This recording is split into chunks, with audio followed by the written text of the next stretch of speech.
কি ব্যাপার? আমি ব্যাগটা গুছিয়ে এসে কখন থেকে গাছের ডালে পা ঝুলিয়ে বসে আছি, কিন্তু ওই হতচ্ছাড়াগুলোর এখনো আসার কোনো খবর নেই কেন? 9টা তো সে কখন পার হয়ে গেছে। ওরা কি যাবে না শিক্ষা সফরে? ম্যাডাম, আমি চলে এসেছি। আপনাকে এতক্ষণ অপেক্ষা করানোর জন্য দুঃখিত। ও যাক, তুই সবার প্রথমে এলি তাহলে। কিন্তু তোর হাতে তো দেখছি একটা মাত্র ব্যাগ, তাও আবার ছোট। এত দূর বেড়াতে যাবি এই ছোট একটা ব্যাগ নিয়ে? জি ম্যাডাম, শিক্ষা সফরে যাচ্ছি যেহেতু অপ্রয়োজনীয় জিনিস নিয়ে আর কি হবে। আমি শুধু একটা খাতা আর একটা কলম আমার সাথে নিয়েছি। সেখানে যা যা শেখার মতো পাবো সব আমার খাতায় কলম দিয়ে লিখে নেব। হ্যাঁ হ্যাঁ, বুঝেছি। তুই পড়ালেখায় অনেক ভালো, তাই ঘুরতে গিয়েও পড়াশোনা নিয়ে ব্যস্ত থাকবি। ভেবেছিলাম এবার হয়তো তুই একটু আনন্দ করতে পারবি। থাক, তুই যেমন আছিস তেমনই থাক। বাকিদের মতো গর্দভ হওয়ার চেয়ে ভালো। তা বাকিরা কোথায়? ওরা এখনো আসছে না কেন? ম্যাডাম, আমরা চলে এসেছি এসেছি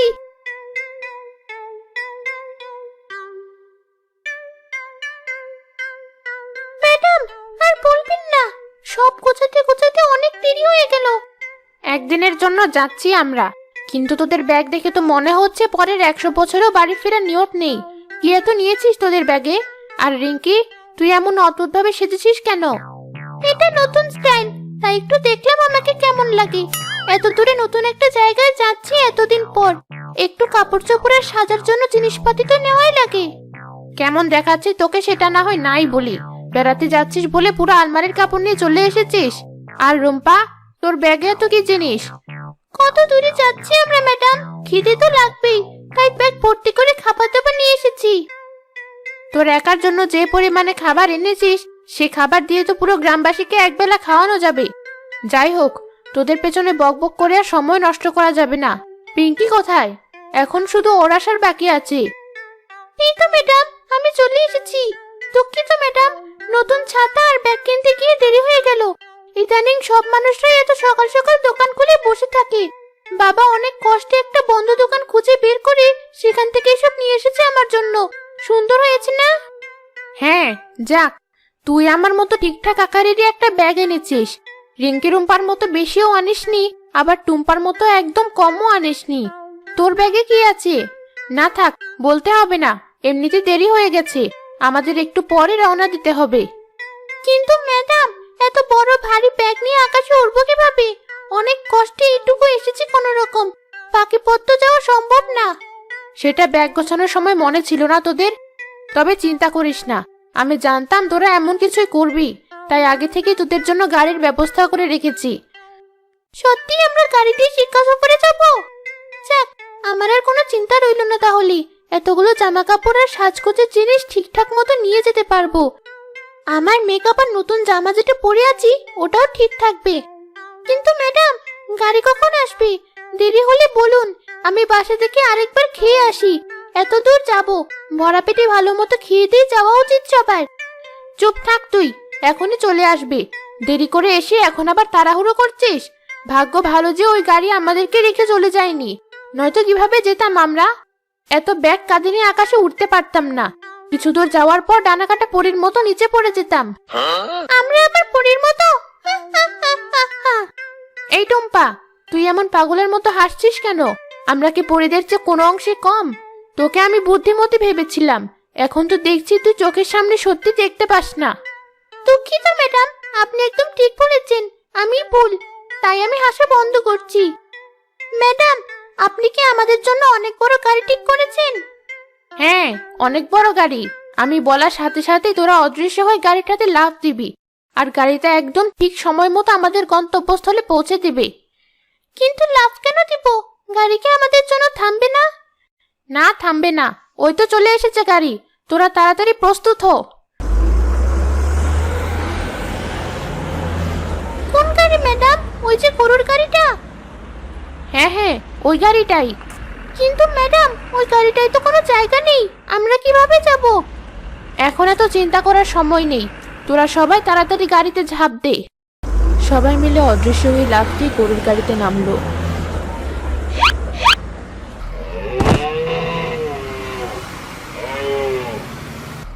কি ব্যাপার, গাড়িটা হঠাৎ করে নড়ে উঠলো কেন? এবারে গরুগুলো বেশ চঞ্চল, এত নাড়াচাড়া করে একটুও শান্তি পেলাম না। এত গাড়ি থাকতে আমরা গরুর গাড়িতে এসে পড়লাম কেন? কারণ একমাত্র এই গাড়িটাই কোনো টাকা ছাড়া আমরা যেখানে যাচ্ছি আমাদেরকে সেখানে নিয়ে যাবে। আর এত গরুর মাঝে চালক খেয়ালও করবে না যে আমরা তার গাড়িতে উঠেছি। ভালো বুদ্ধি না?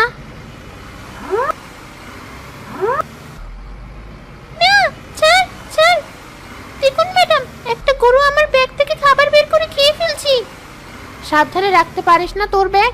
আর তুই কেমন পেতনি হয়েছিস যে তোকে দেখে গরু ভয় না পেয়ে উল্টো তোর খাবার খেতে আসে? তারা ওই গরুটাকে। জি ম্যাডাম, তাড়াচ্ছি। কিন্তু সাবধানে, গরুটা যেন গাড়ি থেকে না নামে, নয়তো আরেক বিপদ। আচ্ছা ম্যাডাম। এই গরু সর সর।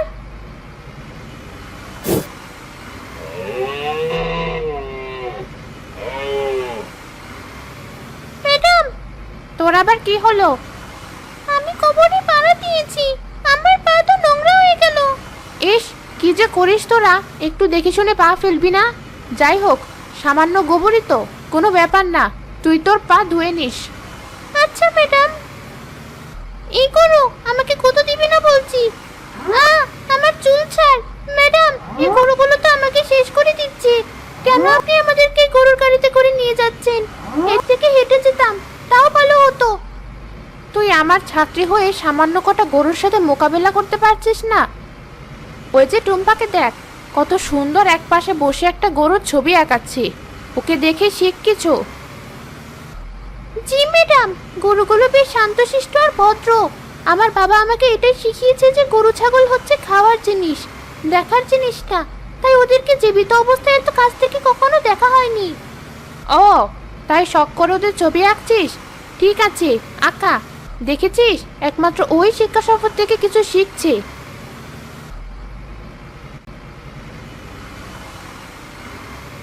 ম্যাডাম, একটা গরুকে থামিয়েছি তো আরেকটা গরু আমার ব্যাগ নিয়ে টানাটানি করছে।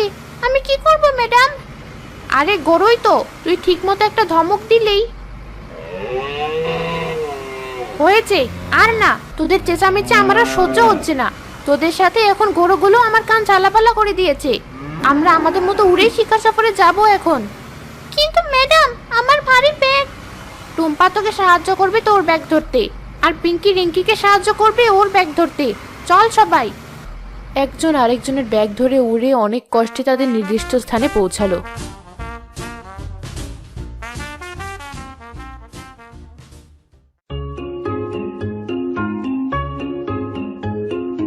ম্যাডাম, এটা কি শিশু পার্কে এসেছি আমরা?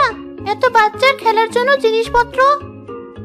হ্যাঁ, কিন্তু এটা শুধু শিশু পার্কই নয়, বিভিন্ন অচেনা প্রাণীও আছে এই চিড়িয়াখানায়। কিন্তু ম্যাডাম, এই বাচ্চারা তো আমাদের সাথে খেলতে চাইবে না, আমাদেরকে দেখলেই দৌড়ে পালাবে। কেন পালাবে? আমি কি তোদের রূপ পরিবর্তন করা শিখাইনি? তোরা সবাই এখন বাচ্চাদের মতো রূপ পরিবর্তন কর, আর আমি রূপ পরিবর্তন করে তোদের মা সাজবো। আচ্ছা ম্যাডাম, এখনই আমাদের রূপ পরিবর্তন করছি আমরা। আমরা রূপ পরিবর্তন করলে কি বাচ্চাগুলো যা যা করছে আমরাও তাই তাই করতে পারবো? কেন পারবি না? আরো বেশি করতে পারবি। ওরা হচ্ছে মানুষের বাচ্চা, আর তোরা হচ্ছিস পেতনির বাচ্চা।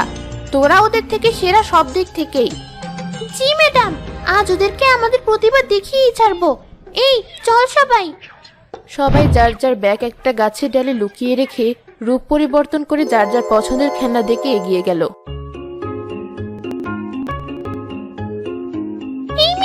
তুমি যেটাকে বসে সামনে পিছিয়ে আসছো আর যাচ্ছ, এটাকে কি বলে? এটাকে বলে তুমি সামান্য এটুকুও জানো না? আমি জানি দোলনা কি, কিন্তু এমন অদ্ভুত দোলনা আগে কখনো দেখিনি। আমি ওই দোলনায় উঠবো। আমার খেলা শেষ হওয়ার পর তুমি ওঠো। তোমার খেলা কখন শেষ হবে? সন্ধ্যায়। কিন্তু আমি তো এতক্ষণ অপেক্ষা করতে পারবো না। না পারলে আমি কি করব? এই মেয়ের হাসির শব্দ শুনলেই মেজাজ খারাপ হয়ে যায়। দাঁড়া, তোর দোলনা খেলার শখ মেটাচ্ছি।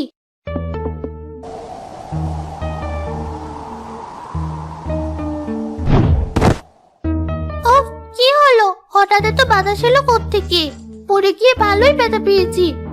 যাক, আমাকে আর সন্ধ্যা পর্যন্ত অপেক্ষা করতে হলো না। এখনই দোলনা আমার। কিন্তু আমি...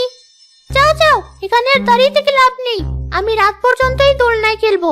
আমাকে আবার বিরক্ত করলে দেখো তোমার কি হয়। ঠিক আছে, আমি চলে যাচ্ছি। আমার ছাত্রী বলে কথা, ওই দুষ্ট মানুষের বাচ্চাটাকে একদম উচিত শিক্ষা দিয়েছি। পিঙ্কি আর রুম্পা কোথায় গেল? ওই তো ওখানে ওরা, ওদের কাছে গিয়ে দেখি কি করছি। তোমরা দুইজন মিলে এভাবে উপরে নিচে নামছো কিভাবে? এটা কি খেলা? যখন আমার বন্ধু ওর শরীরে ভর দেয় তখন আমি পা ফেলে দিয়ে উপরে উঠে যাই, আবার যখন আমি ভর দেই তখন ও উপরে উঠে যায়। বাহ, বেশ মজার খেলা তো, আমরাও খেলবো। তোমরা কি দেখতে পাচ্ছ না যে আমরা খেলছি? যাও যাও, পরে এসো।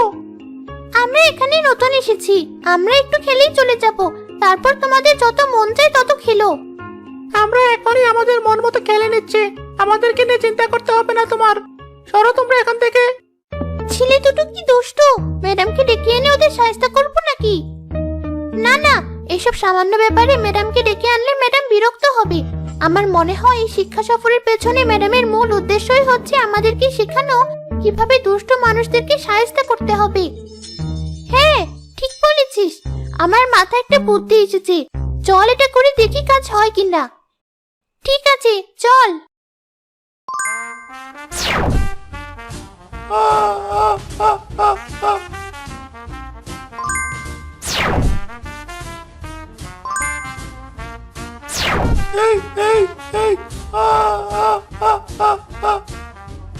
হচ্ছেটা কি? একবার তুই আকাশে আর একবার আমি, নামতেও তো পারছি না। আমিও তো কোনোভাবে উঠে দাঁড়াতে পারছি না, আমার শরীরে তো ভারী লাগছে কেন? এবার দুজনেই আকাশে উঠে বসে থাক, আমাদের সাথে তামাশা, তাই না? কি হচ্ছে এসব? আমি কথা দিচ্ছি, আমি একবার এখান থেকে নামতে পারলে আমি ভালো হয়ে যাব, আর দুষ্টুমি করব না। আমিও আমিও যাক, এবার তাহলে ওদের উচিত শিক্ষা হয়েছে। চল এখন ওদেরকে ছেড়ে দিই। হ্যাঁ চল।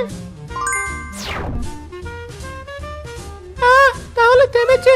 যাক বাবা, এবারের মতো জানে বাসলাম। চল পালাই এখান থেকে। চল পালাই।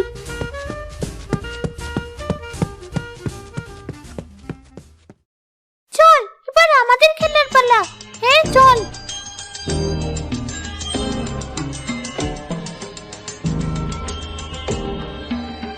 বাহ, ওদেরকে দেখে আমার ছোটবেলার কথা মনে পড়ে গেল। আমিও ছোটবেলায় ওদের মতো ভালো ছিলাম, অন্যায় একদমই সহ্য করতে পারতাম না। পেতনিদের অধিকার যেন কোনো মানুষ কেড়ে নিতে না পারে সেই চেষ্টায় থাকতাম সব সময়। যাই, এবার গিয়ে দেখি টুম্পা কি করছে।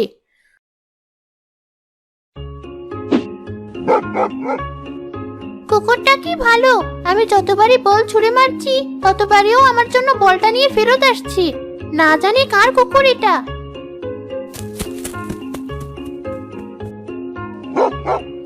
আসলে টুম্পা আমার সবগুলো ছাত্রীর ভেতরে সেরা। ওকে দেখে আমি আমার চোখের পানি আটকাতে পারছি না। ও এটুকু বয়সে বুঝে গেছে মানুষের চেয়ে কুকুর ভালো, তাই বাকিদের মতো মানুষের সাথে খেলার চেষ্টা না করে কুকুরের সাথে খেলা করছে। এই তো ভালো কুকুর, এই নাও, এই খাবার তোমার জন্য। আজ শিক্ষক হিসেবে আমি খুব গর্বিত বোধ করছি। ওদেরকে আসল শিক্ষা দিতে পেরেছি আমি। মানুষরা আমাদের বন্ধু নয়, ওরা আমাদের শত্রু। তাই ওদেরকে জাদু দিয়ে প্রতিহত করতে হবে, নয়তো ওদেরকে বাদ দিয়ে অন্য প্রাণীকে বন্ধু হিসেবে নিতে হবে।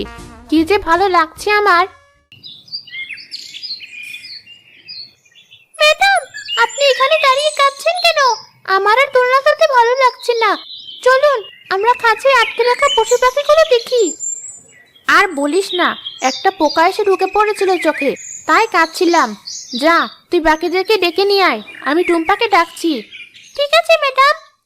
সবাই মিলে সবার প্রথমে হরিণ দেখতে গেল।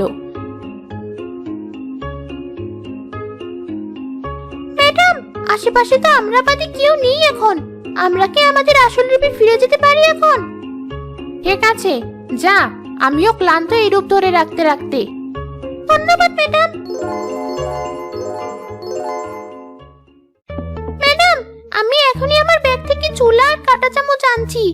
আজ আমরা সবাই হরিণটা রেঁধে খাবো। এই দাঁড়া দাঁড়া, করছিস কি? এই হরিণ আমাদের খাওয়ার জন্য না, শুধু দেখার জন্য। কিন্তু হরিণ থেকে কি লাভ খেতে না পারলে?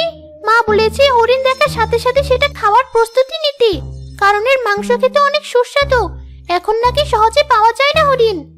তোর মা ঠিকই বলেছে, কিন্তু আমরা যদি এখন এই হরিণটাকে খেতে যাই আমাদেরকে আর আস্ত রাখবে না মানুষ।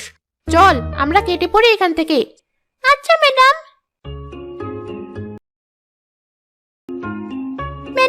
এটা কি পাখি? দেখতে কত সুন্দর, ঠিক আমার মতো। এটা হলো ময়ূর। বাহ, দেখতে যেমন সুন্দর নামটাও তেমন সুন্দর। আমারও যদি মানুষের মতো বড় বড় মোবাইল থাকতো তাহলে ওর একটা ছবি তুলে নিয়ে যেতে পারতাম আর ওর পালকের মতো করে একটা জামা বানাতাম। চুপ, ওসব কথা একদম মুখে আনবি না। আমাদের মতো ভালো পেতনিরা ওসব ব্যবহার করে না। তুই তোর মাথায় ভালোভাবে গেঁথে নে ময়ূর দেখতে কেমন হয়। চল, অন্য প্রাণী দেখবো আমরা। জি ম্যাডাম। সবাই হাঁটতে হাঁটতে একটা বানরের খাঁচার সামনে এসে দাঁড়ালো। ম্যাডাম, এটা কি প্রাণী? এটাকে বানর বলে, ভারী দুষ্টু প্রাণী এরা। ও, এটাই তাহলে বানর। আমার মা সবসময় আমাকে বলে আমি নাকি সারাদিন অনেক বাদরামি করি। বানর নাকি আমার বোন। এতদিন পর আমার বোনকে দেখতে পেলাম। বোন, তুমি কেমন আছো? ওটা তোর বোন না, তোর মা রেগে তোকে বানরের বোন বলেছে। কিন্তু ও যদি আসলে আমার বোন না হয়, আমার চেহারার সাথে ওরা তো মিল কিভাবে? বোন, আমি তোমার সাথে দেখা করতে এসেছি। তুমি আমার সাথে বাড়ি যাবি? মা তোমার কথা অনেক বলে। আমার সাথে যেতে চাইলে আমার হাত ধরো। পিঙ্কি হাত বাড়িয়ে দিলে বানরটা তার হাতে এক খামচে দিয়ে চলে গেল। বুঝেছি, এতদিন পর ওর সাথে দেখা করতে এসেছি বলে রাগ করেছি। যাবে না আমার সাথে? ঠিক আছে বোন, থাকো তুমি, আমরা চলে যাচ্ছি। ধর, এসব আর দেখতে ভালো লাগছে না। চল, এটাই শেষ। বাঘটা দেখে বাড়ি ফিরবো আমরা।